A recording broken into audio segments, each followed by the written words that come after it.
Hey guys, welcome back to my channel. In today's video, I want to talk to you about and review for you and give you some tips on how to use the technical finger exercises called a dozen a day. Don't forget to subscribe if you haven't already done so, and make sure to check the notifications bell to never miss a new video. Also, if you found this video helpful, don't forget to give us a like. So I mentioned these books in a couple of other videos when I was talking about technique and beginner development books.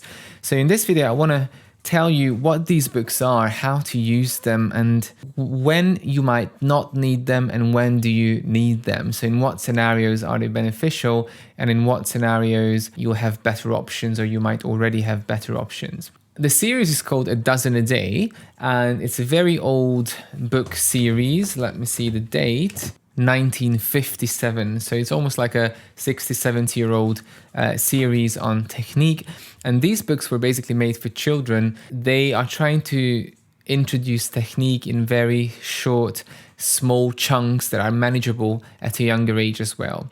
Now, just because the drawings are childish and they were made for children, it doesn't mean that they can't be beneficial for adults. Anyone who's a beginner can benefit from these books. If you're an intermediate or early advanced student, there's far better options than this, but for a beginner, it's a great book to look at. So first of all, let's talk about the different books and the levels, and then I'm going to show you what's the structure inside and what kind of exercises you'll find inside and how to use them, and finally, what kind of alternatives there are that might be better than A Dozen a Day. The series used to have 5 books, which was book 1, 2, 3, 4, and 5, and they were called, I think, primary, transitional, elementary, intermediate, and lower, higher. But recently they added a new one, which is the pink one, which is the mini, which goes before the primary, so it's the easiest one of all. And it's really confusing because on every website I looked, I saw different colors for the editions.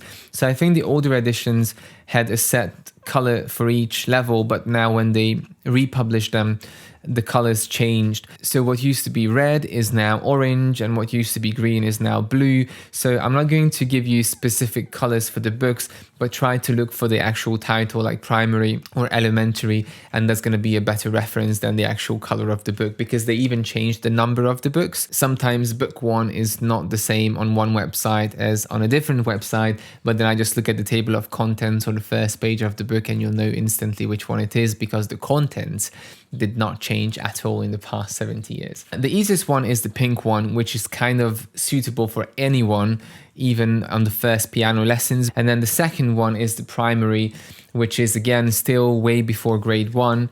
And then you get into the elementary, which gets a little bit harder, and this one can be used with grade 1. And then you've got book 3, which is transitional, and that's like a grade 1, maybe grade 2. And then you've got book 4, which is lower, higher, and that's good for grade 3, grade 2. And you've got book 5, intermediate, which is like grade 4, grade 5. Now, depending obviously how fast you play them. Let me start with the structure of these books. As the title says, A Dozen a Day, the book is broken down into groups of 12 exercises. So once again, the purpose of this book is to teach you technique. It's not a song book, it's not a lesson book, and it's not a method book, and it's not a repertoire book. It's solely finger exercises, but very short finger exercises. So if I show you the first page here, you'll see that this is one exercise in the bottom, and that's another exercise. So number 1 is called walking, and number 2 is called running. And the 2 exercises are basically the same notes, but the second one is much faster in quavers, and the first one is in crotchet. It's a 5-note scale going up and down. And then on the next page, we've got skipping, we've got jumping, we've got splits, then deep breath, and the cartwheel. So as you can see, some of these exercises focus on 5 finger scales, other ones focus on skipping, other ones focus on staccatos, other ones focus on staccato chords, on combining the 2 hands. So basically they address every aspect of early piano playing technique, and each exercise should be mastered before you go to the next one. So in the first group, you're going to have 12 exercises. And then in the second group, you're going to have another 12 exercises, which are basically focusing on the same skills as the first 12, but they are a little bit harder. And the book has altogether 5 groups, so you can do 5 times 12 exercises. Now, as the introduction to the book says, you should never play 12 exercises in one lesson. You should maybe get 2 or 3, master them, practice them for a week or 2, and then get another 3, and then you should eventually get to the end of the book. So that's the idea. Now, the amazing thing about these exercises is that they are really short, they are very easy to memorize, so you can just repeat them, and they make your fingers work without reading lots of notes and learning 2-page long studies, which are a lot more complex than these. So that's basically the structure of the book, and as you progress to the higher and higher levels, the exercises get much harder and require a lot more practice. So as I said, the greatest benefit to these books is that they are really good for technique if you don't want to learn long studies and if you want to focus on shorter finger exercises. And I think they are very good for young beginners or people in the very beginning stage of piano learning, because at that stage you don't want to spend weeks on technical exercises like a 2-page Burgmüller exercise or a Heller exercise, and those are much harder anyway. So these are all good before grade 1, grade 2. And this mini book, which was recently added, let me just show you, is so simple that basically the first few pages only use a couple of notes, C and D, so it's very easy to read for a young beginner who maybe just started learning the names of the notes, and the book progresses and adds a few more notes eventually. But I think why this book might be my favorite from all of them is because there are so few beginner books which focus on technique. So if you look at all the beginner piano method books for young children, most of them just focus on learning the notes and some theory, but staccato and coordination and other technical challenges come much later on, maybe in the second or third book.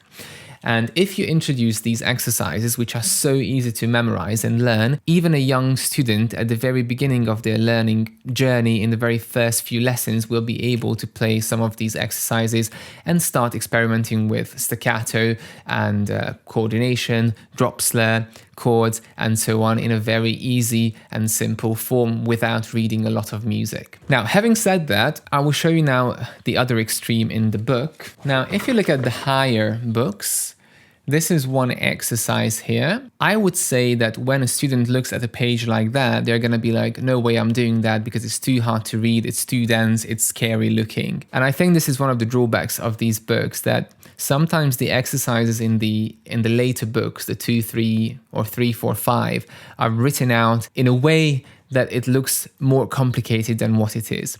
Now, if you look at this page, this is basically one A minor scale going up and coming down, hands together.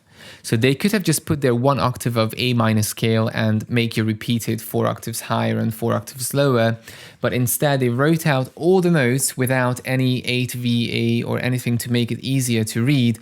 And for a student that might be off-putting, they will say, oh, I'm not going to try to read all of these notes because there's so many ledger lines, it looks very complicated. And this is the kind of style they use all throughout the book. So let me show you the next page. Again, it looks very all over the place, too many ledger lines. They write out absolutely everything, and it just looks a little bit too dense for a beginner technique book. If you use the mini, primary or elementary book, I think it's perfect because it's not difficult to read. But the intermediate, transitional and higher books, the 3, 4 and 5, are a little bit silly in the way they are laid out, and it's going to be off-putting if you try to read them because they look a lot harder than what they actually are. And that's one of the main reasons why I don't use books 3, 4 and 5 with any of my students, because I think they are much better alternatives once you get to that stage. So here's the big question. Should you get these books or should you not get these books? Now, as I said, it's independent of age. It doesn't matter if you're an adult or if you're a child or if you're a teenager. The technique is technique. It doesn't matter if there's a little drawing there. It's still going to be the same exercise and you have to work on technique.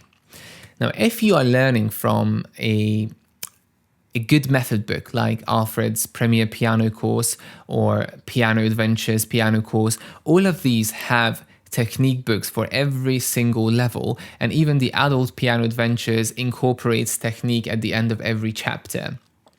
So if you get one of those method books, there's no need for a dozen a day, because although it might have a few extra exercises, those method books are going to give you enough technical exercises at that stage to be able to prepare you for later on studies from repertoire. And once you get to the last 3 books, which are basically more difficult than any of the method books would be, like Piano Adventures or Alfred's Premier Course or Bastien, they don't go up to the level that you need to be to play the last 2 or 3 books of a dozen a day. So once you get to grade 2, grade 3 level, and you want to play these books, then you'll see that there are so many alternatives which are the same difficulty, teach you the exact same principle, but they are a song, a study, a Burgmüller study, a Chopin prelude, or a Czerny study that's going to be far more musical than just practicing finger exercises, which are really long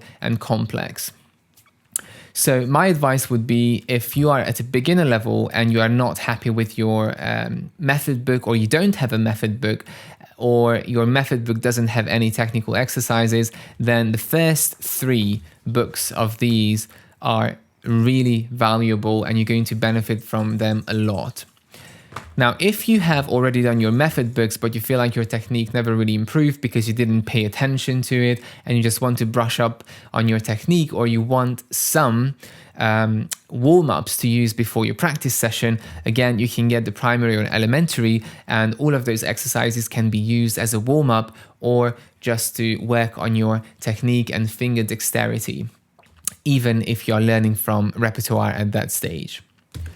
Now, if you really loved these books and you are one of those students who loves to stick to one method, then feel free to go through the final 2 books as well, the 4 and 5, but don't be scared of the way the music is written out. It's not actually that difficult. I would still urge you to do instead some more musical forms of technical studies, and the alternatives to the 4 and 5 book would be Burgmüller, would be Czerny, would be Heller, would be some of the Chopin preludes. Let me show you an example here. So here is an exercise from book 5, and you've got some huge chords in both hands, and this exercise is trying to teach you how to play chords accurately with both hands, so all the notes go down at the same time, and it's also trying to teach you voicing, how to make the top melody sing out and be a little bit louder and more emphasized than the notes in the bottom side of the chord.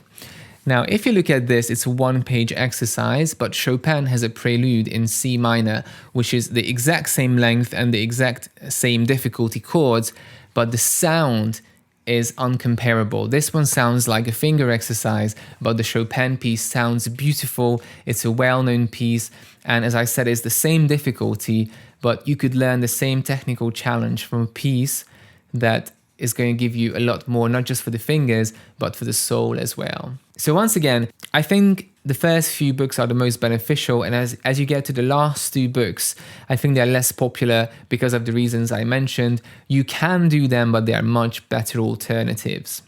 If you decide to work from these books, then as I said in the beginning, and as the book says as well, make sure to not work on too many exercises at once. Try to work on 2 or 3. And if it was up to me, I wouldn't do every exercise in the book, because some of them are just way too similar. And you could easily go for the harder one from group 2 instead of group 1. Not everybody has to progress at the same pace. If you want a very slow progress and you don't have a lot of time to practice, go little by little. But if you want to get through the book a little bit quicker and you're a fast learner, you could easily skip some of the very similar exercises and go for the ones, maybe do group 1, group 3, and group 5. And even if you miss out group 2 or group 4, you're still going to learn the exact same technical skills, because all of these groups focus on the same thing, but they make it a little bit harder every single time. So this was my little review of a dozen a day. I hope you found this helpful. And if you have any questions, leave them in the comments. I try to answer them. Thank you very much for watching. And as always, subscribe for more.